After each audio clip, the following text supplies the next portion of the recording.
just your expression, what you wanted to do, and that you could do it whenever you wanted and as much as you wanted, and I did it a lot.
I started skateboarding when I was about 13 years old, and I think like 1986. I was pretty much attracted to skateboarding because there was no set times you needed to skateboard. You could just go out and do it whenever you wanted.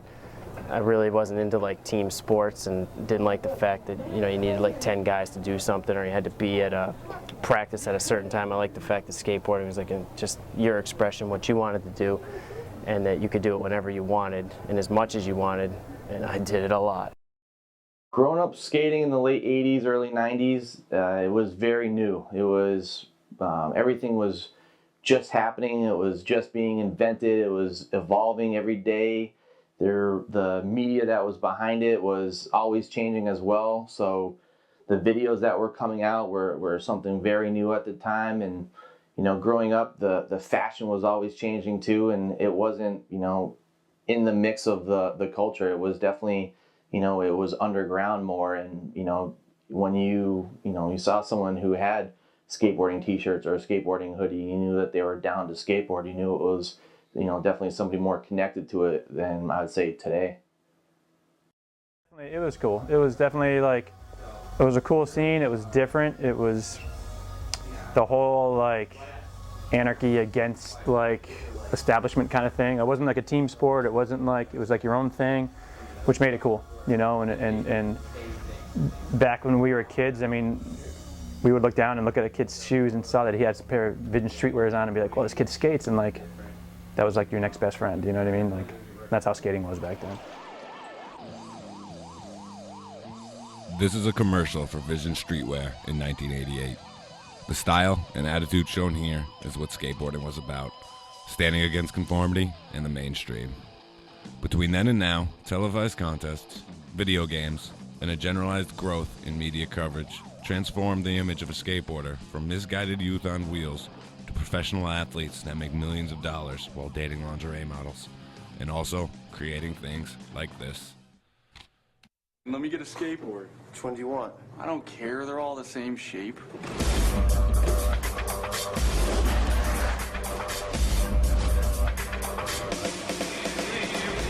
In the world of pro skateboarding, there are a few guys who've got it good. Booyah! And a million more who want it bad. Could you even imagine what it must be like to ride in that thing? Yeah. No. What does that mean? Girls, money, signing autographs. Get the moron out of the pool. Media. I mean, like, skateboarding started getting bigger. I mean, skateboarding always goes up, it goes down. So the idea came along through my friend Frank Langoni, my partner, to start Theory in 1997 or so. And we threw the idea around for a couple months as I was like graduating from school, and then we just went ahead and did it, kind of like followed their dreams and opened a shop. And it's been 13 years, and we've gone through a lot of different cycles of skateboarding over the time, but it's still a lot of fun, and I love it to this day.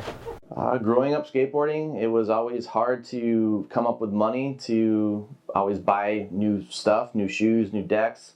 So I got in the habit of selling my stuff before I trashed it. So I would always try to pawn it off on friends so I could, buy more stuff. And it just kind of clicked with me that I liked selling the skateboards, like selling the shoes, and just kind of working with it that way. And at the same time, I love being involved with the community of skateboarders and snowboarders, just talking the talks, telling the stories, going on the trips, and you really get to be involved in that, being at a shop all the time. So over the last 13 years, like in order to like be the local shop, we've tried to do as much as we can to give back to the community. We've built 5 public skate parks, been doing skate camp for 10 plus years, demos, contests, giveaways. I mean, everything we can do to help skateboarding we've tried to do in this area. We've put out 5 videos that show all local talent. We have a skateboard team. Good time.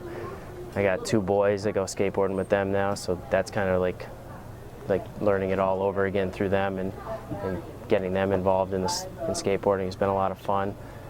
So then it's like really hurts when you see like a business from California that has multiple locations, chain store, come into like the area and like try and take over like everything that we've kind of built in skateboarding in this area. It sucks. What I do for the community and seeing what happens with different stores and brands and stuff like that growing and just kind of leeching off of the backbone of the small shop owners and the even the small brands that are out there trying to come up, that are trying to do things for their community. It's kind of it's a bummer. It definitely, you do a lot of work for a very little amount, and when that little amount becomes smaller, it's hard to deal with. But you just got to realize that you didn't do it for the money. You're here for the love of it. So you just got to keep on doing what you're doing. I feel that things are always going to change. Nothing's going to ever stay the same. As far as having more heart, I'd say that's to each individual. I don't want to take anything away from the kids that are out there doing it now. There's some kids that love it just as much as I love it. There's a lot of people out there though that all they want to do is be the next YouTube legend, and that part of it kind of bothers me to a certain degree. But there's enough kids out there that love it the same way I did, so I think that's great. That's why I'm in it. So hopefully skateboarding's heading in the right direction, where we're kind of like in a lull right now, and some of corporate America doesn't make some money and they fall out, and then it kind of gets back to being like this core shops, and the people start supporting the core shops again, and then like all is good again until it happens again in a new video game and a new Olympics or something, and then corporate America comes back in. The cycle will continue, but hopefully for a while they stay out. I think that skateboarding's got a tough road ahead of itself, and we'll definitely see.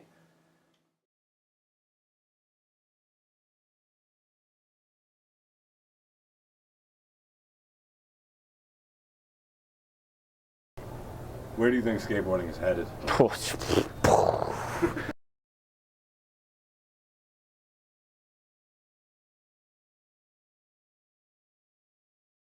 What do you see from your average customer that comes in here, that comes into the skate shop? Like, what's your average, like? They're up to no good. They're stealing some shit, straight up. I'll give it to you. They're not gonna buy anything. They want it for free.